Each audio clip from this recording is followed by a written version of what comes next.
எல்லாருக்கும் வணக்கம். இன்னைக்கு மகளிர் தினம். தமிழ்நாடு முழுக்க இருக்கிற என்னுடைய அம்மா, அக்கா, தங்கச்சி, தோழின்னு உங்க அத்தனை பேருக்கும் இந்த தினத்துல வாழ்த்து சொல்லாம இருக்க முடியாது. உங்கள் அனைவருக்கும் என்னுடைய மகளிர் தின வாழ்த்துக்கள். சந்தோஷம் தானே?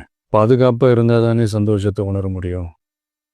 அப்படி எந்த பாதுகாப்பும் இல்லாதப்போ, இன்செக்யூரிட்டியாக இருக்கிறப்போ எந்த சந்தோஷமும் இருக்காது தானே அப்படின்னு நீங்கள் நினைக்கிறது எனக்கு புரியுது. என்ன செய்ய, நீங்கள் நாம் எல்லாருமா சேர்ந்து தான் இந்த திமுக கவர்மெண்ட்டை தேர்ந்தெடுத்தோம். ஆனால் அவங்க எப்படி நம்மளை ஏமாற்றுவாங்கன்னு இப்போ தானே தெரியுது. எல்லாமே இங்கே மாறக்கூடியது தானே, மாற்றத்துக்கு உரியது தானே. கவலைப்படாதீங்க.